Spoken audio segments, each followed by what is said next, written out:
অনেকেই দেখি পীরের দরবারে টাকা, চাল, গরু, ছাগল ইত্যাদি নিয়ে যায় আর বলে এটাই বড় ইবাদত, এটাই নাকি কবরে যাবে। এসব দিতে অস্বীকার করলে আরো বলে ইমান নাই, কাফের। দয়া করে মাজার পূজা সম্পর্কে আলোচনা করেন। আলোচনা করার খুব বেশি সুযোগ নেই ভাই। মাজারে যত বেশি টাকা পয়সা দিবেন তত বেশি গাঁজাখোরদের গাঁজা কিনতে সুবিধা হবে। কারণ মাজারে সাধারণত মাজারের আশেপাশে থাকবেন বেশিরভাগ গাঞ্জুটি থাকে।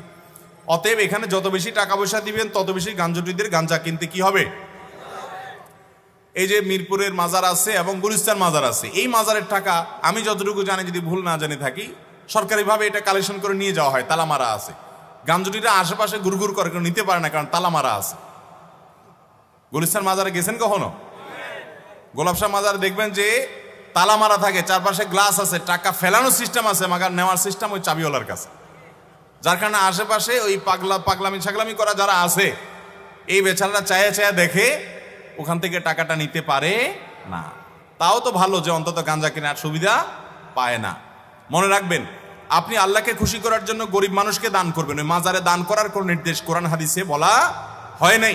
বরং সেখানে মানত করলে গুনাহ হবে, এটা মানত করার কোনো জায়গা না। মানত করতে হবে সঠিক এবং শুদ্ধ পদ্ধতিতে। নবী করিম সাল্লাল্লাহু আলাইহি সাল্লাম যে বলেছেন সেভাবে। মাজারে কেন দান করবেন? আমি ধরে নিলাম কবরে যিনি শায়িত আছেন এই লোকটা আল্লাহর ওলি ছিলেন, নেককার ছিলেন, বুজুর্গ ছিলেন, মানলাম। তো নেককার বুজুর্গ যদি থাকে, তাহলে আপনি মাজারে টাকা দিলে কি উনি পাবে? উনি পাওয়া তো দূরের কথা, বেশিরভাগ ক্ষেত্রে ওনার পরিবার পরিজন, ওনার আত্মীয় স্বজনরাও পাবে না। পাবে কারা?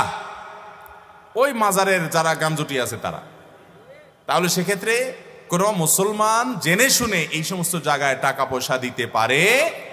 আপনি দান করার জন্য টাকা খুঁজে পাচ্ছেন না, ওই মাজার থেকে বাইরে হইলে রাস্তা দেখবেন বহু গরিব মানুষ দাঁড়ায় আছে, বসে আছে, আপনি তাদেরকে দান করেন। ইসলাম আমাদেরকে সেটা করতে বলেছে। ভাইরা আমার, অতএব যদি কোনো পীর সাহেব এরকম ফতোয়া দিয়ে থাকে, তাহলে এটা তার বিজনেস।